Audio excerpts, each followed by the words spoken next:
All right, so let's take a look at this week's learning materials. This chapter, we're going to look at the history of JavaScript, scripting languages in general, and how they've been developed for usage. And we'll make some very basic content using JavaScript, adding code to a page, applying variables and event handlers, and connecting to an external JavaScript file. The language itself created to allow interactive features on a web page. Before this, the linked documents were pretty static and there was no way to make changes to them. It is a programming language. Generally, those are compiled. However, scripting languages are not. They are just interpreted. There were also markup languages such as HTML or XML, and then CSS was then created to create how the systems looked.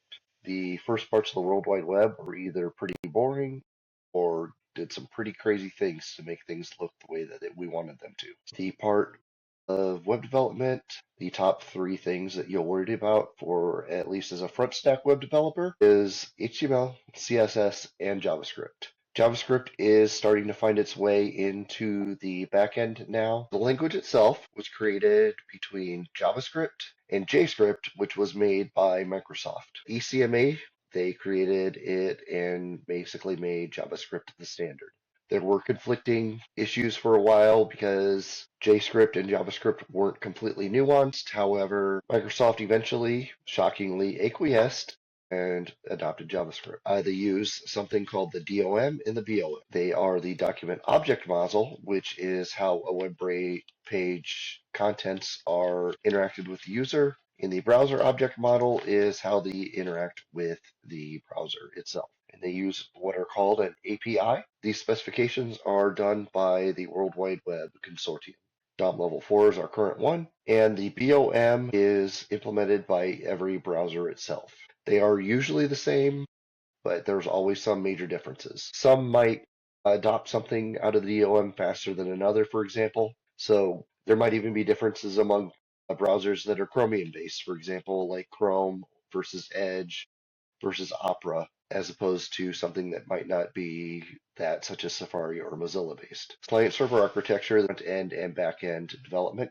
Back-end is where data gets stored and communicates between other devices on the back end to send data to the front end. If you work on both sides, the front end and the back end, that would make you a full stack web developer. On the client server system, you have your web server, which has all of the information stored on it, and the client side, which is the browsers. But as far as this goes for client and server systems, the front end for a web server is considered front end, and the back end would be, say, your database server, your Node.js servers, which is how JavaScript has been implemented in the backend. The database is multi-cluster or N tiers, processing tiers, and data storage. Your client will send a request to your server. Server will then do whatever it needs to do on its side and respond back.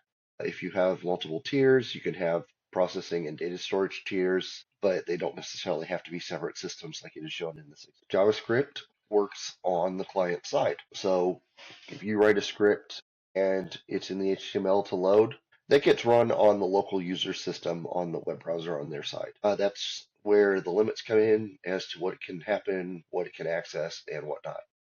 Basically, JavaScript can only access the browser's information. Server side scripting, that is, say, PHP, Perl, Python, Ruby, and with Node.js JavaScript. The server-side JavaScript is a completely different script altogether from the client-side JavaScripts. Here is an example of how a web server would process that server-side script. Web browser, it wants to access something on this side, on the web server side, sends over a PHP request. The PHP script then runs and sends the HTML back to it.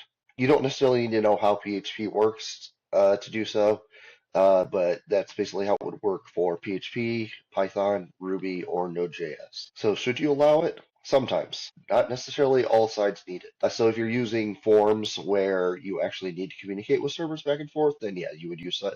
But basically, for the purposes of this class, with the exception of the last couple of chapters, it is all going to be front-end web development that you'll be focused on.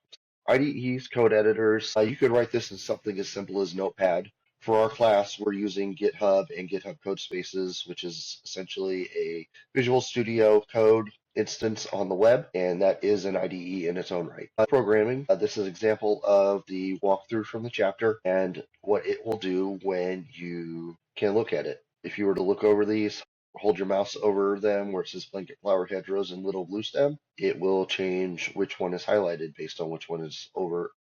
In here you can see the picture changing a plant when its specific name is picked. On the right here, this is that hedgerows. If you were to click blanket flower little blue stem, the image would then change dynamically. In an HTML file, you embed it into the code using script and then closing script. Once it sees this, unless you use the option defer, which we will be implementing quite heavily within the class, then it will run as soon as it sees the scripting. If you use the option for defer, though, it will load all of the HTML first, and then we'll finally run the script. The former way to do so was to just put all of your JavaScript at the end of your web page, but it's become best practice to add any JavaScript within the head of your HTML. And it can either be the script loading an external script or actual scripting inside. For this chapter, we'll be doing a lot of it where there's no defer, but that's just so you can get an example of how it works. So for example, here we see document.write plant choices. So this is saying in my HTML document, I want to create a paragraph where the code is plant choices. Document.write is one of those that is used for training purposes only and should not be used in regular code. Once we get further into the class, you'll see why, but for now, you just need to know that for now, it's fine to use it for the demonstration purposes in chapter 1, but eventually we'll be shying away from this and moving on. As an example, if you want to have a script happen right here in between these figures, you can add it inside of the script element here. JavaScript is considered an object-based programming language or object-oriented. An object is the code itself that is treated as an individual unit or component. A procedure, logical task of statements performing that task. Method is a procedure with that object. Let's say we had carloan.calcPayments as your method. So the object is car loan, and the method is to calculate the number of payments for that car loan. So then you could say whatever your code is to say divide it out by 60. And you could say, hey, the interest on this is 0.0349%, which is actually a really good interest rate. Right, like I was saying, this one is a little older, but it's okay to use for this section. Requires a string contained in single or double quotation marks. There is a third way to do so using the backtick also. That's the key that is next to your number 1 key with the tilde on it. So if you wrote in here, inside here, you wanted to write plant choices for blank and a link to this section with the hardiness zones and this section here with the zones listed, this would all create, even though it's spread over 4 lines, as far as when the HTML gets rendered, it will show it as a single line paragraph. So you see here that it was written out, and this is how it looks on the page. I know, it just sounds like HTML with extra steps right now, doesn't it?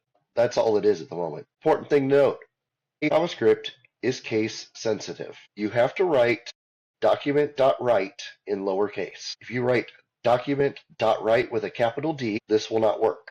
If you write document.write with that in capital, it will not work. So you have to use it using the correct case sensitivity. As it says, all object names will be lowercase. And then commenting. The browsers won't see it, but you can see it to add readability and help me understand that you actually know what you did when you were coding. So for example, here we see let Apple equal Fuji. If you add at the end a double slash, the double slash indicates a single line comment. If you wanted to continue a comment on a new line after this, say the variable assignment, and then say, I'm going to add other apples, if you just started to type, I am going to add other apples, that would return an error. However, if you want to do a block comment so that everything is inside this block here, the opening /star and closing /star, that is how those will close out. So here, as an example, we wrote information on available plants, including a link on the USDA website. And here we wrote on a single line comment, hardiness zones for Chicago and surrounding area.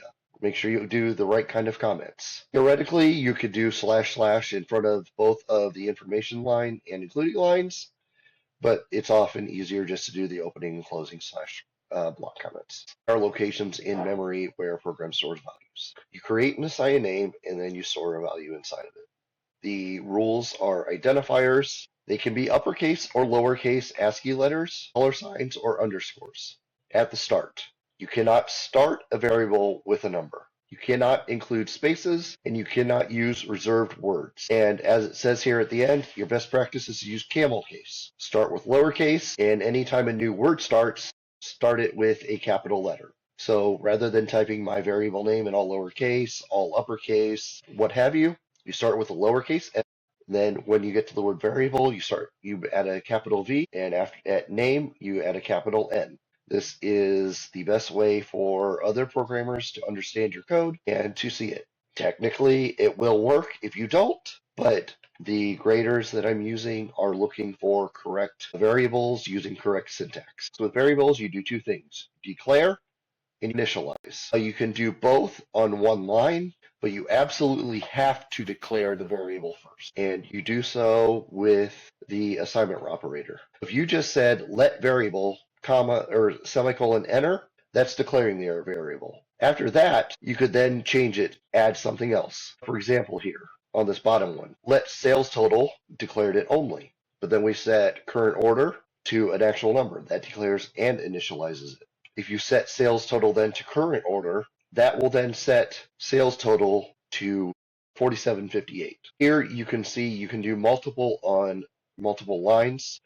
You can set your order number and your sales total and your current order. You declared and initialized order number and sales total, but you did not initialize the current order one. And then you see here we've got let variable, var variable, and const variable. I'm going to go ahead and say this now because the grading expects you to be using modern standards. Let is the one you need to be using for variables that can be changing. Var, this was the initial way to do so. Var is a global variable. So if you're writing a code and you have objects that all have multiple information in them. So let's say you said var variable 1 equals 1000. You created an object down here and you set your var variable 1 to 2000. If you go to the bottom of your script outside of that object you created in that method, that var is going to also be 2000. However, if you say let variable 1 here be 1000, and then you go down into your object and use another one, let variable 1 again, and set that to 2000, the only place that it's going to be valued 2000 is inside of that object and method. If you go outside that object and method after you've done that and you called it, your variable 1 would still be equal 1000. Global variables are security risks. Do not use those any longer. Only use let and const. Here we see a value here, image source equals something, and we set our information here with IDs, and we define variables for plant file names. We've created file names here as our variables for the blanket. You see we are using let, not var. Make sure you do get into the habit of using let instead of var. An expression is basically values that allow things to go through. You see here we are setting our sales total of 58, shipping cost of 10. Total cost equals sales total plus shipping cost. So if you do document.write, open quote, p tag, your total cost is $, close quote, and then you add in your variable using concatenation here. Total cost plus p, close quote, will generate your total cost is 57.58. It is important here that you understand that this is concatenating here. If you were to open and close with all in a single quote, you would see your total cost is $ space plus space total cost space plus space, and that would be all you would see. And as I said, there's a third way to do this, but I will not go over that today, and we will look at it at a different time. Here you can see modifying variables. Total sales is 0. We started it out at 0. We declared and initialized. We created a line with the let items, and then total sales, then created item sales, item 2 sales, item 3 sales, added that in, and you saw that it added 50, 75, and 40 for a total of 165. Events are things that happen when a user does something, or the browser. That allows your JavaScript to happen. So for example, something changes in a box, clicking when somebody clicks something, mouse over, touch end, There's a massive list of these that we won't go over.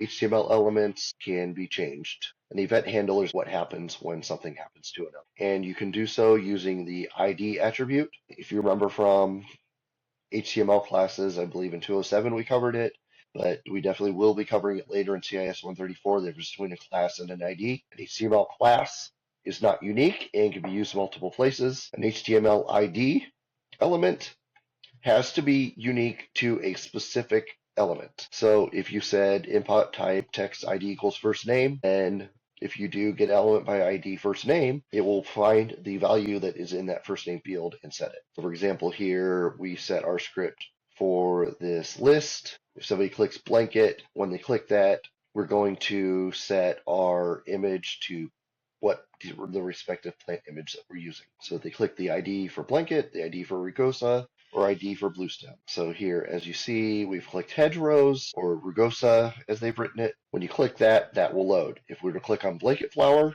the blanket flower image will then dynamically load. Script elements can be used in every specific code section. You can have them all in a single file, or you can have them in an external file as well. If it has document.write, put it where it goes. Otherwise, you want to make sure that it's just sitting in the head. Get element by ID. We set that to the end, but we want to make sure that rather than do so, we just set our script to defer. And this is how we do it with the external script. Script source equals URL, which is just the path to the file, and we would put it in that method.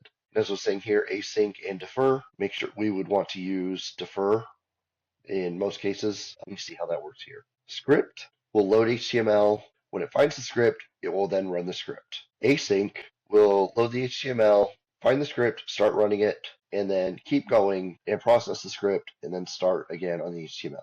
Defer, as I was saying, this is the equivalent of putting it to the bottom of your script because it reads the HTML in order and then we get to the script. If you do HTML with the script defer in your head, it will go, okay, wait, I got to run all this HTML first, and now I'll go back to where I put in my head that script file and load it now. Basically, external files are better because if you use the same script across multiple pages, you only need to download it once, you only need to edit it once, keeps your files cleaner, and allows for separation. If you're using the same JavaScript and CSS on a page, it's best to keep it all in an external files anyway. So like we said here, if we made this an external file here, we would say declare our variables using let. We would then create our element event handler, and then we would create our caption text for sub.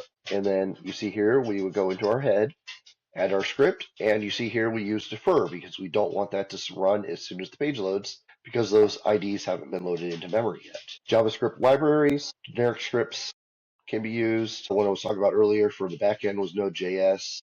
jQuery is a good one for modern, for front side. You've probably also heard of Angular or React or many other ones like that.